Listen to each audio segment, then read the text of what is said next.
So thank you, Rudy. Hi, everyone, and welcome to the 8th mentorship session of the Rising Smart Water Professional Group.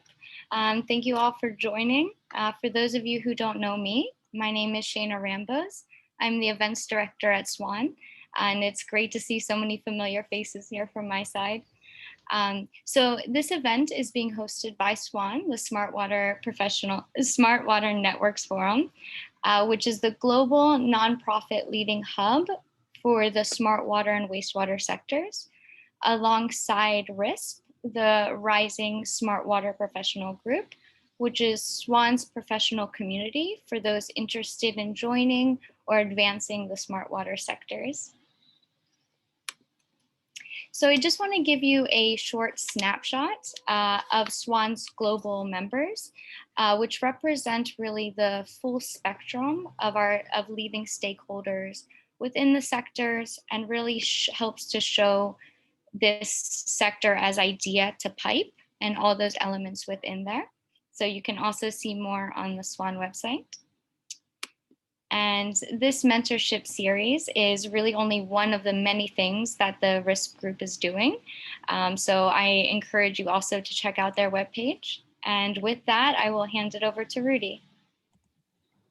Thanks, Shayna, and welcome everybody to today's episode of our Smart Water Mentorship Program. We are RiSWP, it's the Rising Smart Water Professionals, and we're the young professional body of SWAN Forum.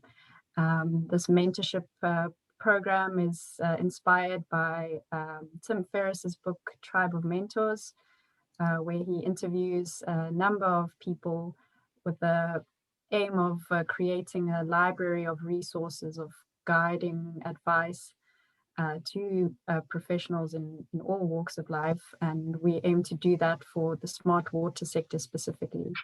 And so we found incredible young professionals and older professionals that are inspiring in the smart water sector. We interview them on a monthly basis, and they're interactive sessions like today, where you get to ask questions and contribute to the discussion, and they get recorded. And maybe today, some of this advice that you'll hear from our mentor for today will inspire you now, and maybe listening to one of our other episodes will inspire you in future at a different stage in your career and life.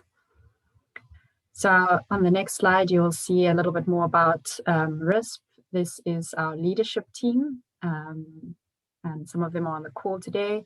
So do feel free to get in contact with us if you would like some more information about our community, and you are invited to join our LinkedIn group as to be part of our community. And then on the next slide, these are some of the other episodes we've recorded in this mentorship series. There's also recordings from our past events, such as the How to Land a Job in Smart Water.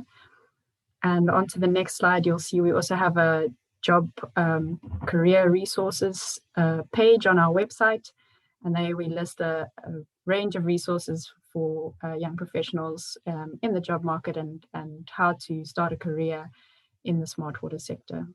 So check out these useful resources. And now I'd like to introduce you to our mentor for today. Please welcome Amanda Siqueira. So Amanda is a civil engineer,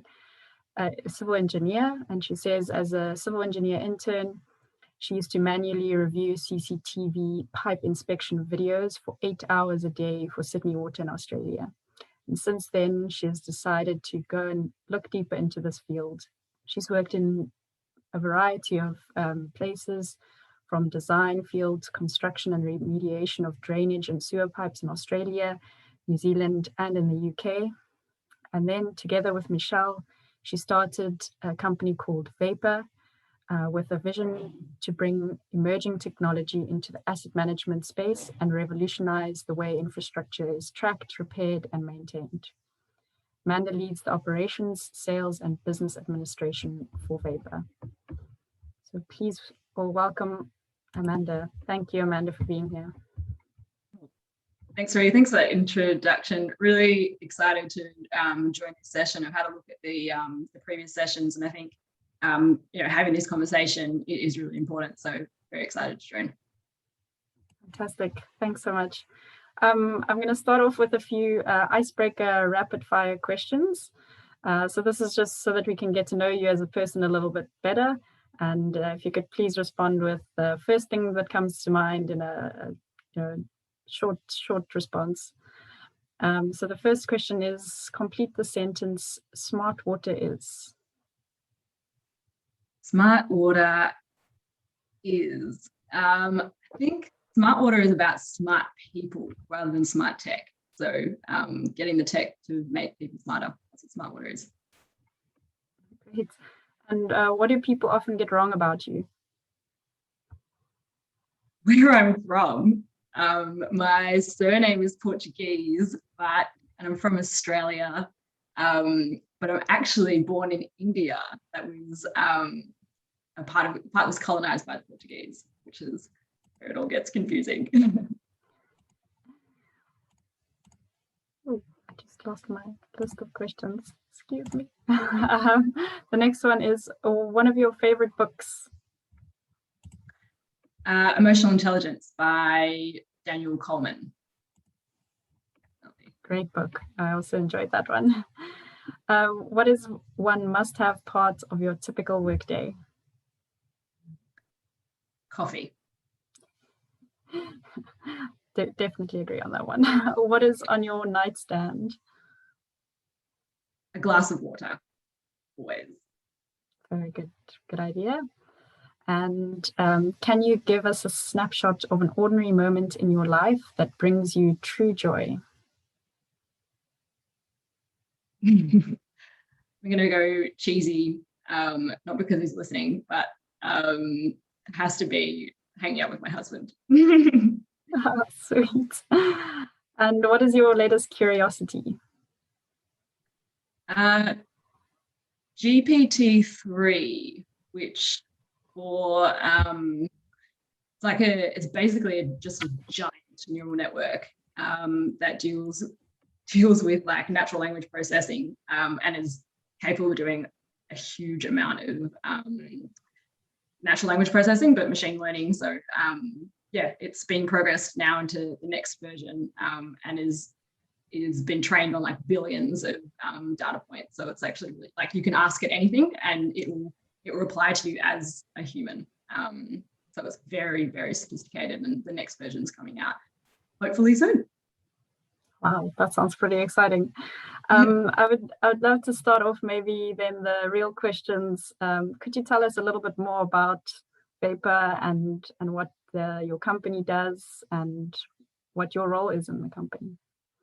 Yeah, so at VAPAR we automate the underground fault detection in sewer and stormwater pipes. So as an example, like I mentioned in the intro, Rudy, so Sydney Water, they inspect for faults using cameras. They'll put cameras down sewer pipes, and many people on the call might be privy to the workflow, but all that footage is recorded, manually reviewed. Each meter is often watched anywhere up to 2 to 3 times. And Sydney Water, as an example, manages 30,000 kilometres of sewer pipe. Where I am here in the UK now, there's over 500,000 kilometres of sewer pipe that's managed in a similar way. So, and when you think about each meter being watched 2 to 3 times, there's a huge amount of footage that needs to be reviewed manually. So what we do is we use deep learning, it's cloud-based deep learning to automate that process. So we pick out the location, the type, severity of defects, and run that condition assessment within a couple of minutes. So you've got standardized, accurate, fast access to data.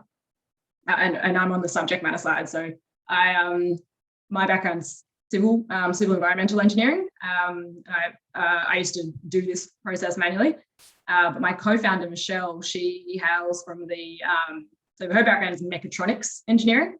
So she kind of dealt with all of the intelligent systems, early coding of our product, and we've grown the team since then to bring on other really talented people in this space. So, so yeah, that's kind of where my role sits.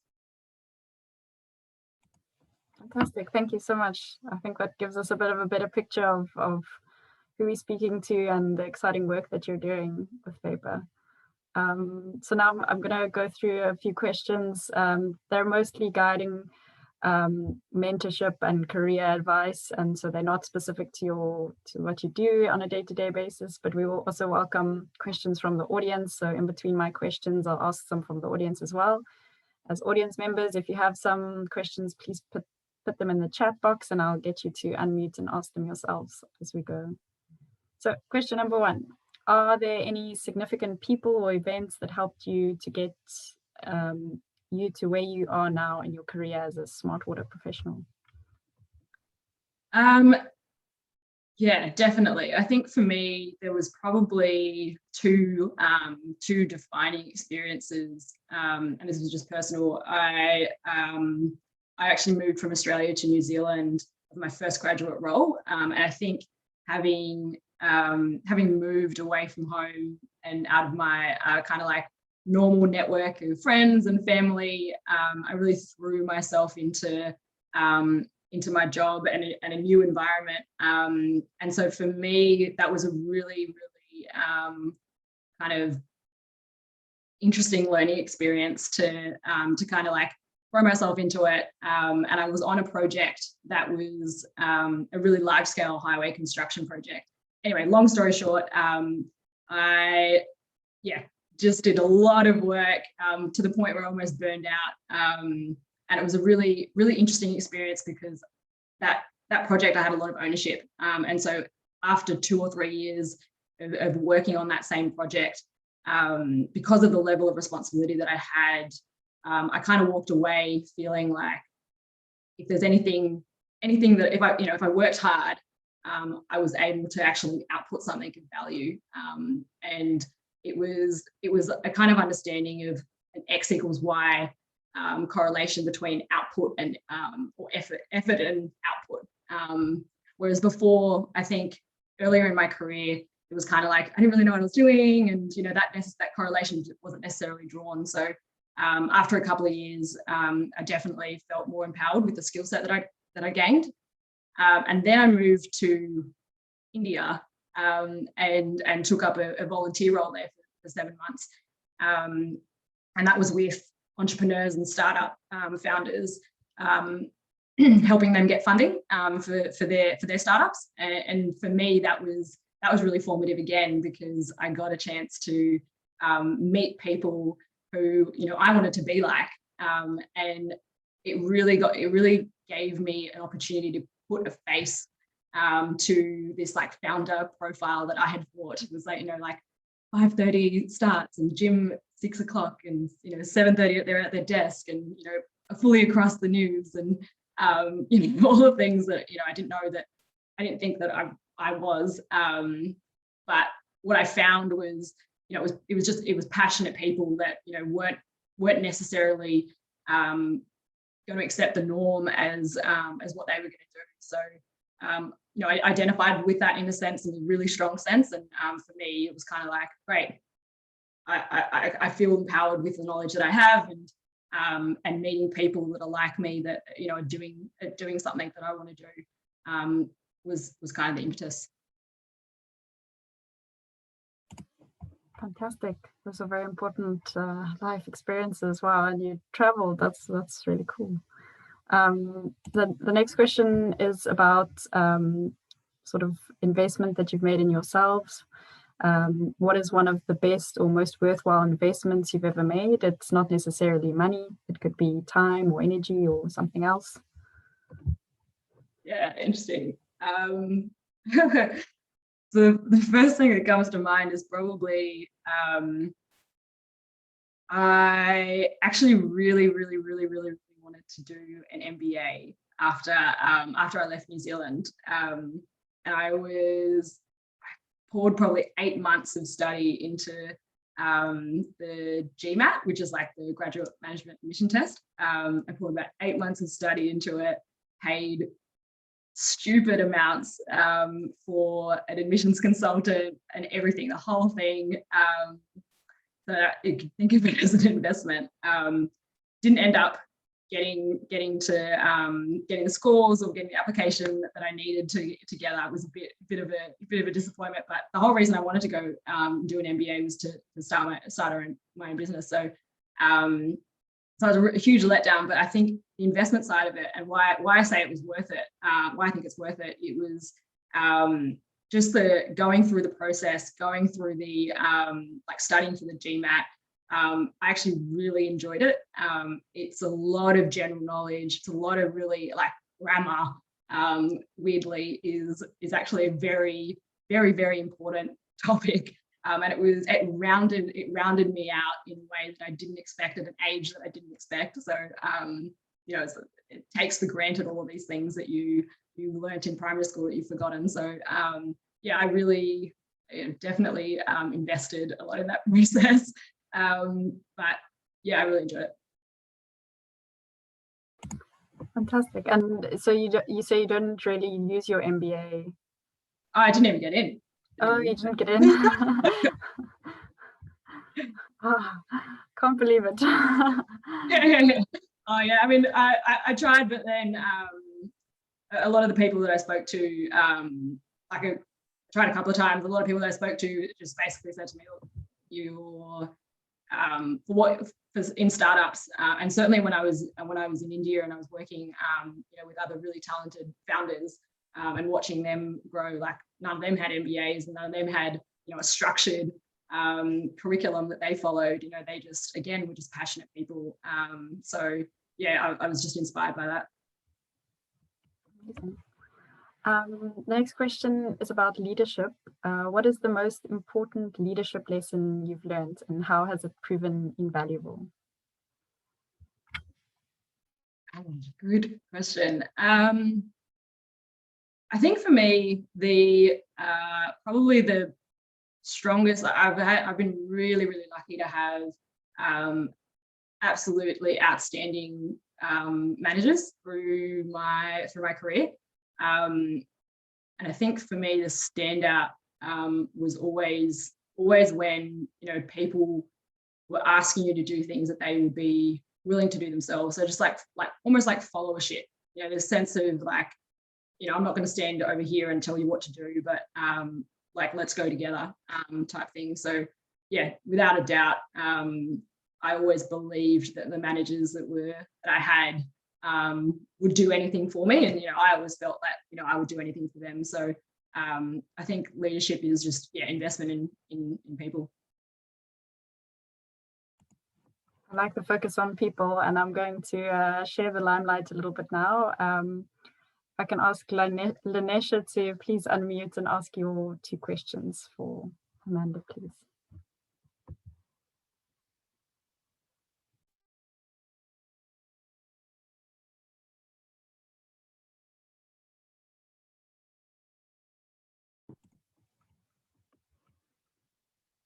Lanesha, are you there?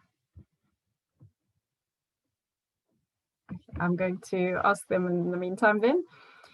She says, it's great to see you leading the way for young female engineers and developers in tech. And she asks, what is the level of accuracy in detecting pipe issues with the automated AI system that you use? And the second part of the question is, how had you and your partner refined this system?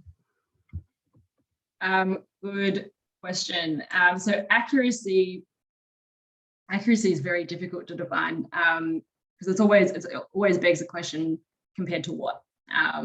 So for us, we do a lot of work with our clients to benchmark their expectations on what they're comparing to. So I think for us, for that reason, the answer varies depending on the client, because some people are happy with an accurate, like for the AI to meet their current level of service, so what they're currently getting from their clients. Some people want, you know, the gold standard, and again, they're challenged to define what that is. We work to each client's requirements because, you know, they have to see the value. So yeah, it really depends, but based on what we've done on average, we're seeing anywhere between 65 and 95% performance against a benchmark that the client has set. And yeah, it's really important to note that it has to be compared to something, because yeah, when we say 65%, when we say 85%, there's an assumption behind that there is 100% somewhere, and that isn't always the case, because yeah, what is the gold standard? So yeah, it's an interesting question, but yeah, basically we challenge the client to provide a benchmark, and then we do our performance kind of tracking along their benchmark, and then go from there. The way that we improve it is, so intrinsic to our product, any changes or any use basically retrains the model via the usage, if that makes sense. So anything that's new or different, that's flagged to the user, they can change it and kind of like correct it and bring it back to center. And we log all that and retrain in the back end.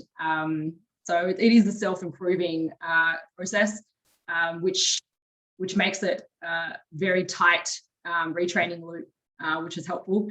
But yeah, that's how we manage the process. So we just engage customers and basically convey that, you know, they're the ones that are gonna benefit from it. So, you know, they buy into. Very interesting. It's nice that it's tailor-made. That's an important feature, I think, in water and smart water in general. The next question from the audience is from Jason Mingo. Jason, would you like to ask Amanda your question? Yeah, sure. Why not? Thanks, Rudy. Amanda, great to hear from you. So my questions are looking at some background to the company around well, background in the sense of looking backwards and then projecting forwards. Based on the early success you've experienced with the company as a startup, and I'd like to echo the comments there in terms of great to see a young engineer woman leading in this space. How do you set the objectives for yourself and the company in the near term and the longer term? And as part of that, are you considering a sort of a sweat scale sell approach to VAPAR? And, you know, how do you consider competition from the likes of Amazon through their Amazon Web Services that are sort of active within this space and seeking to get more active in the space in terms of machine learning and, you know, application of algorithms? I'd like to hear from you. Thanks. Yeah, thanks, Jason, for that question. So for us, in terms of, it's a really important question, because it's kind of one of those things that you know, you get asked from, you know, potential investors, from, you know, prospective employees, and I think it's really important from the start to have a clear idea of the why, to borrow a term from kind of like the Simon Sinek school of thought, is, you know, why does this add value? Why would people buy this type thing? So I think in terms of setting goals, we basically have, you know, the company vision, which is, you know, driving efficiency and transparency in the pipe repair market. For us, that's our company vision, is, you know, if we can drive efficiencies and transparencies in the pipe repair market, you know, that's how, if we get to that space, you know, we've achieved everything we want to as a company. And from there, you break down your 5 year, your 1 year, your quarterly, and your monthly, and then your weekly. And so it's an iterative process. You know, we have many versions of our plans, but I think starting with the main vision and the main goal is really important, and something that, you know, everyone can kind of gather around and say, you know, whether it's yourself, whether it's your customers, whether it's your you know, your team members, everyone can kind of look at the same vision and, you know, nod along and buy into it. So I think that's really important. And then comes just the diligence around sticking to, creating those quarterly plans, sticking to what you say you're going to do. That outside of the visionary stuff and the kind of like value-based why, then it's just doing what you say you're going to do. In terms of others in the space, that is a really interesting point. I think for us, where we see our value prop is, and what I say to customers is, our value prop is turning those RGB pixels from a video or an image into that like digits, so ones and zeros, and making that ones and zeros make sense for our customers. I think there are lots of companies out there that are there now and to come that will make that process way more streamlined, than we can. But I think where we sit differently is there's a very, very niche, sophisticated, complex engineering overlay to that process that if you don't get right, that RGB to ones and zeros makes absolutely no sense. So there's a lot of very complex engineering overlay on what's a very complex deep learning space, that the confluence of those two, kind of like the intersection of those two circles on a Venn diagram, we believe is where we see our USP. Sure, Amazon and the like could do it, but they would also need the time and the diligence and the agility. Frankly, we do this, and we and others in this space do it 24/7 as our jobs, and so it would be really challenging for a big organization to replicate it. Not that they wouldn't, sorry, not that they couldn't, but I'm sure they've got lots of things to do as well. So we move fast. We've got the people and the experience behind it. Thanks so much, Amanda. That was a very insightful answer. My next question is, what advice would you give to a smart-driven, inspired rising professional or graduate about to enter the smart water world? And is there any bad advice that they should ignore? Interesting. So I think for advice, I think just like really focus on learning. I think that cannot be understated, and probably what really drove me to do something in this space was I felt in my previous jobs, I was really focused on filling in my timesheet and getting my utilization hours up. And for me, it was just completely incongruent with the stage of career that I was at. I wanted to learn, but then, what project was I going to put that on? And I think that's probably potentially just a personal thing. Like, I'm sure if I went to the project managers and said, oh, I want to, can I spend a couple more hours? They would have been totally fine with it. But for me, there was just so much that I wanted to consume in terms of info that, it was, I found it as a personal challenge. I just really wanted to learn. So I think definitely maybe like talk to project managers about what you're doing, or talk to your managers and your mentors about what you're doing. If it takes weekends or after hours, definitely learn as much as you can, because I think that's how we separate ourselves from being machines and computers. Anyone can Google stuff, but intersecting knowledge from one industry to another, like deep learning to civil engineering and vice versa. I think that's where you find your niche, and I think that's where you have the most opportunity to create impact. So I definitely say keep learning, and the advice that I would go against would be, if that were not true, if you were told to not learn and just cookie cutter designs out, or that sort of stuff is it's prudent in some cases, but I think if that's going on for too long, because need profitability, but if that's going on for too long, then yeah, just I think learning is good. Fantastic. Great answer. And I think that leads on to the next question. Do you have a mentor, or have you ever had a mentor? And if so, what role did they play in your career? Was there anything interesting, like were they older or younger than you, or on the same level, a peer, for example? Yeah. Although I don't have like a single mentor, and I don't know that I've ever called someone my mentor formally. I think for me, there's been a lot of key people that have helped me in my career. Not least of which, like I mentioned, my managers.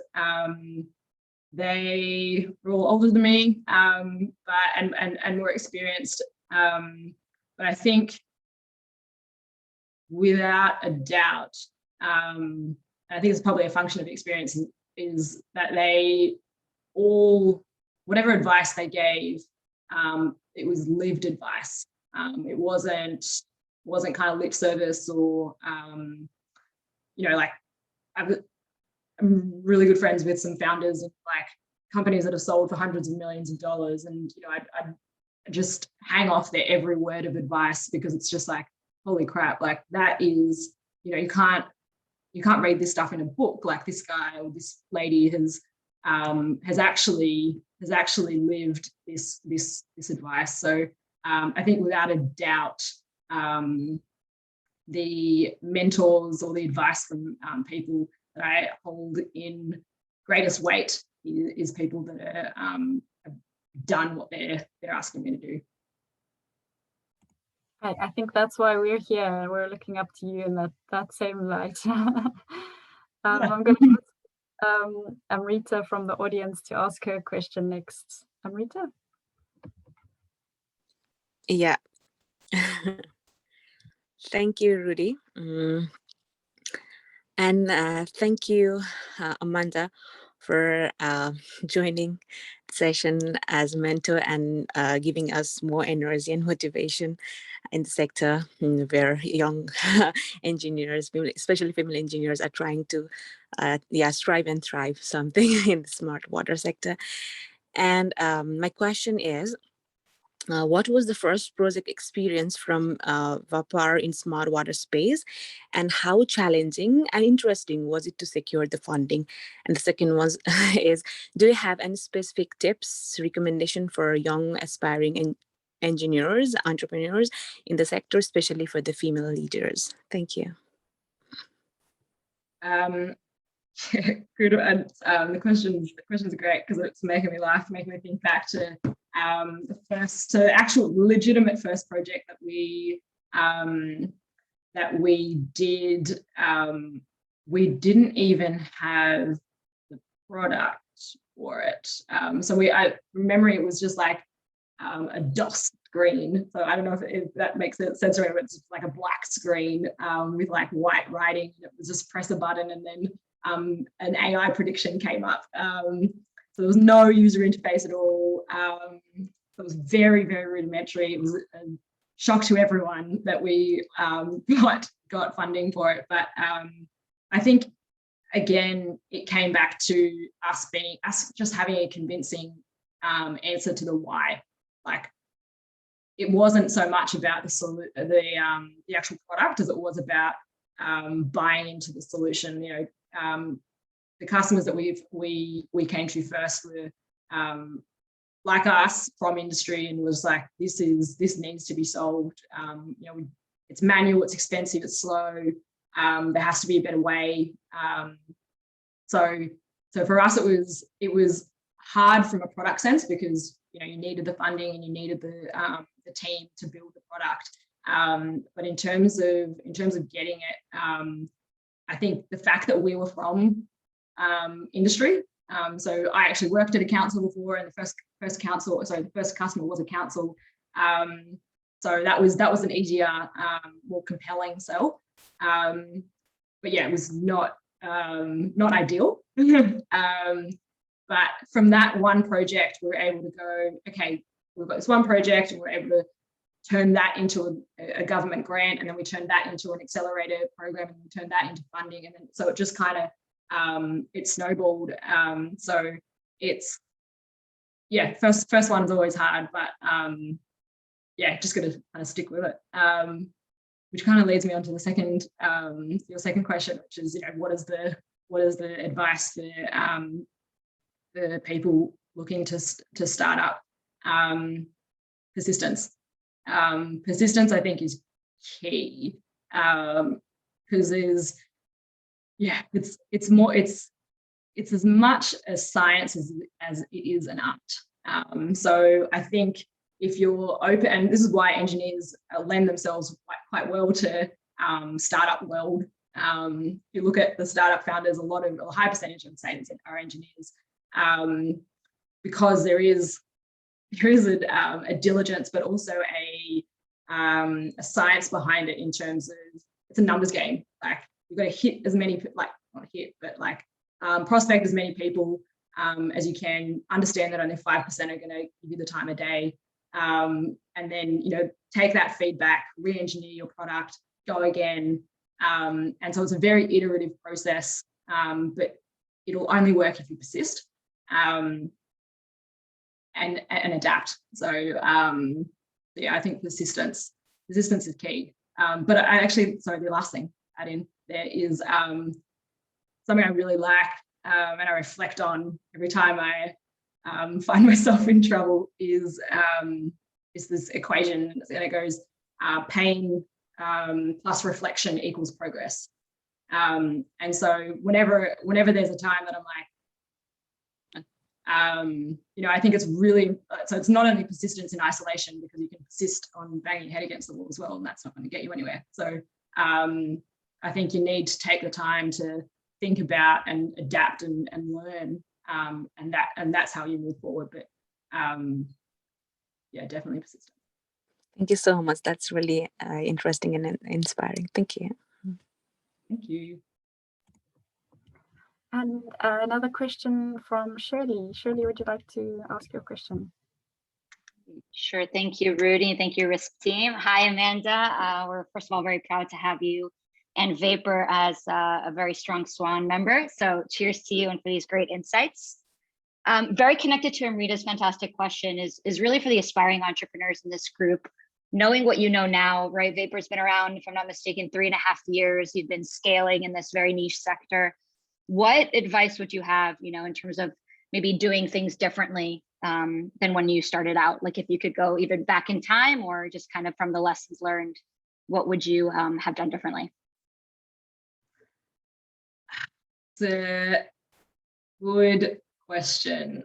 Definitely, there's definitely moments where I say to myself, I wish I'd done this as opposed to that. But then thinking about it, it's one of those things that you definitely have to make a mistake and learn from. And it's not a case of someone, because there were plenty of people that told me, I wouldn't do that if I were you. And we did it anyway, and then we learned why they said that. So it's, I think learning or being very pro failure would be, I think, just the mindset change. Both Michelle and I are engineers, and so there's a certain risk aversion that comes with that. So I think just taking a step out from that mindset of not wanting things to go badly, but actually accepting that it's actually a good thing to fail. We probably could have learnt failure or learnt things faster than we did, but I also don't think that me saying that to anyone, or even me saying that to myself, I wouldn't have listened necessarily. I think it's just being open to failure, and searching it out quicker, because looking back now, you say 3.5 years, and while factually that's correct, it's actually a really long time. And there's things that we could have done. We could have hired faster, we could have released faster. There's so many things that we could have done if we'd been more accepting of not being right. So yeah. Yeah, thank you for the response. Thanks, Amanda. I'm going to ask Jason to ask his other question as well. It's very similar theme. So, Jason?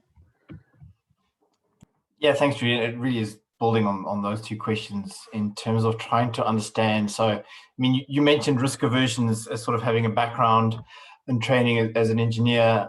I'm quite interested to understand how you overcame that risk aversion when it came to entering into a sector which has got this connotation of being really risk averse, and sort of not really being open to untrialed, untested, and I suppose looking back 3.5 years ago, a really novel and almost unheard of approach when it comes to applying the solution that you were developing.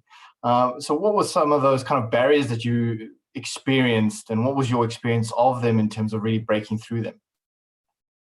Yeah, it is a, you're right, it's a bit of a counterintuitive statement to make, but and I think what was true for me, and certainly Michelle as well, is as risk averse, I think, as our personalities and our training, afforded us, I think the what we saw as also being true was our jobs were, if not in our lifetime, at least for the work that we were doing, both of us independently, the work that we were doing, if in our lifetime or the next was going to be automated, the rate that we were going, we were learning things that computers could easily do. So it was, so in a longer term risk aversion point of view, we made a decision for ourselves. We're kind of like, well, if this is true, then let's be part of the change, and let's move into a space that we're passionate about. And I think for us, we kind of looked at it like that's the ideal fun stuff maybe, but I think what we balance that with on the day-to-day reality of not having a salary, not having a job, and all those things is starting a company, whether it succeeds or whether it fails, whether you do it in a week or whether you do it in 10 years, I think the experience that you get in doing that, in just going through the motions of being in a startup, is hugely like different, and you learn so much, and I don't mean to glamorize this at all either. It's really hard. You don't have a salary, you don't have any money, you don't have a lot of things, certainty being one, but I think for us, we were really open to learn. We were at a point in our lives where we didn't have people relying on us financially, so yeah, risk aversion, we took that on a different angle. Well, let's do something that's different, where the industry's going, and at the worst case scenario, it means that we're better professionals at the end of the day. So it's kind of how we looked at it. Amazing, and you've certainly shown that you've come out strong from that process. Thanks, Amanda. I'm going to direct the questions a little bit more now towards the future. What is your next big career goal, or where are you hoping to take your career next? And what advice would you give your mentee if they had the same goal? Yeah, so where we are now, so that's a really interesting question actually, because listen to a lot of podcasts, and one of the parallels that's drawn, I think, with starting a business, starting a company, and then like exploration is, you've got the explorer, and then you've got the settler, and then you've got the city builder. And as a founder, you're challenged to be all three of those roles. But in reality, none of those roles are done by the same person. They're completely different skill sets, they're completely different mindsets, mind shifts, and totally divorced from the other. So I think being an explorer, you wouldn't be able to be a settler or a city builder, but as a founder or as a certainly a manager, you need to be those three. So it's really, really hard to change that mindset, and it is a shift in mindset. So for me personally, growing into that skill set, Michelle and I have managed to kind of explore and started that mind shift into the settler phase. But the next horizon that we've got to cross is really betting our mindset into that settler phase, and pushing for that city planner phase. It's a completely different thing, and it's a completely different skill set. So that's probably the next stage or role that I need to learn. And what advice would I give? Be open to learning. How do I say that in a different way? Yeah, I think just being self-aware, and I think for me, I had certainly going into this, and Michelle, I could probably speak for Michelle as well, we had a certain bravado about because we started the company, we should be able to do with, we know what's best, and over time we learned that that's not the case. We're the explorers, not the settlers, but we have to be self-aware to know that that is not our skill set, and that we should humble ourselves and realize that there's people out there that are that actually could probably do our job better at the stage that we're at, and if we're challenged to either be that person or step back and bring in someone. So I think being self-aware and realizing that there are always gaps and always things to learn is really, really important. Yeah, and that's challenging because it's your creation that you have to make that decision about. The next question on the future topic is from the registration. There were some pre-questions from the audience. So this question is from Mohammed Kadir of Malaysia. And he asks, what is your vision for the future of drainage and sewer pipe construction and designs from what you've learned, obviously, from your inspections? Yeah, it's a great question. So yeah, Michelle and I have spoken about this actually at length, because yeah, I think it's really exciting. It's a really exciting thing to think about. Although not many people probably outside of this call would think about pipes as exciting, but I think for us, like it's one of those things that, like, they're underground, they're buried, they're small, they're hard to get into. Drainage and wastewater and stuff. Nobody really wants to look at it, but it's super essential, as we've realised in this pandemic. So I think for us, particularly with pipes, which is the space that we play in mainly, is this idea of like self-healing infrastructure. Where it's the network is able to talk to itself, and there's automated ways of identifying things. So autonomous robots through the sewers and through the pipes and stuff that self-charge and sync to the cloud and automate repairs, and without a huge amount of manual intervention, unless there's something smart to do, and then the humans come in. So that would be cool. So yeah, we're trying to play our part in that, but yeah, definitely that would be the coolest thing ever. That sounds pretty exciting. I do think so.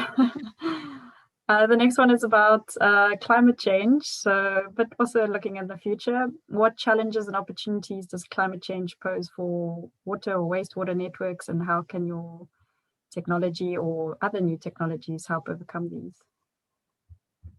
Yeah, it's a good question. Largely, I mean, first thing that comes to mind has to be capacity. the capacity for, if your outlet isn't now drowned where it wasn't supposed to be on design, that's a big change to how the network operates. So, and then also the volumes, your queue is now 3 times the size or whatever, compared to design, is a big challenge. So I think capacity has to be the, one, in my mind, the biggest challenge. And I think we've got to, it's weird because we're, like putting down concrete everywhere and making impervious surfaces and stuff like that, and just funneling it all through pipes. And I think that shift towards, not treating at source, treating at source, like basically putting the water back into the ground where it's been, or detention. Even detention doesn't really solve the problem of capacity, but I think there needs to be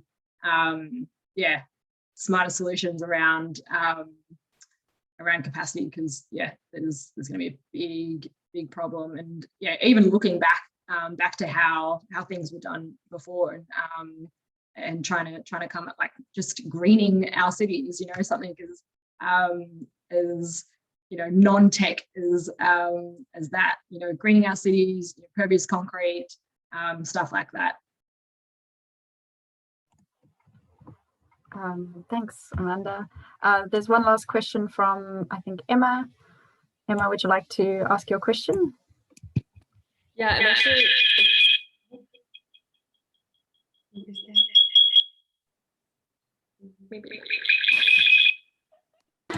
Okay, I'll ask your question for you. two computers in one space. Let me just see where that question was now. Amanda, what do you think are the upsides or downsides of working abroad or in different cultures early in a smart water career? Question. Upside and downside. So I think to speak from a water specific angle, what's really cool about water engineering in the water space is that thematically the principles are true wherever you go. Water is every culture on the planet values water and wants to conserve it, and so your skill set is basically like a global passport. You can kind of not legally, but you can the skill set is translatable, I think, in a way unlike medicine, where they have to retrain, and law and stuff like that. So and doing it while you're able to, some people are able to travel and so on and so forth at various aspects of their life, but by and large, most of us are primed and ready to go when we're young. So I think that's whenever you're able to get that experience, it is incredibly valuable and informs a lot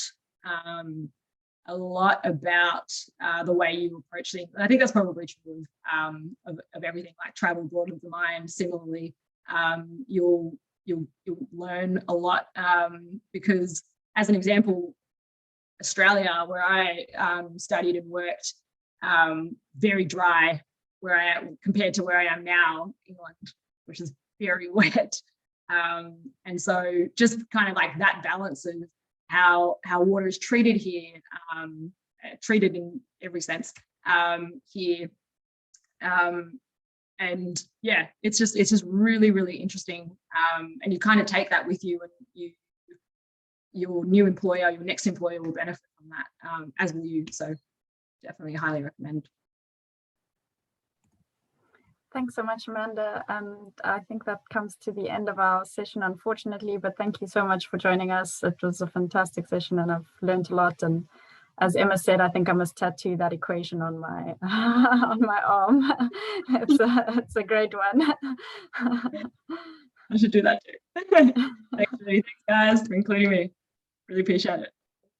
We'd just like to invite the audience to please take part in our survey. So this Shirley has posted a link in the chat that you can tell us a bit more about how you enjoyed this session, and so that we can improve for the next and upcoming sessions and always keep making it better for our community. We're also going to post the RiSWP LinkedIn group in the chat, so please do join us there if you aren't part of our community already. Amanda answered all the questions, but usually we ask her to answer any remaining questions in our group, so you can go and see some interesting posts there from our previous mentors as well. And then a special request to also please fill in our community survey. So our RiSWP community does an annual survey, and we've just launched it a few weeks ago. So that'll also be coming up in the chat, a link to our survey. So it's lots of surveys, but we hope to keep making our offerings better for our community. So please do take part. Thanks again, Amanda, and thanks everybody for joining us today. Look out for our August episode coming up soon. We'll post on LinkedIn. Cheers. Thanks, Amanda. Thank you.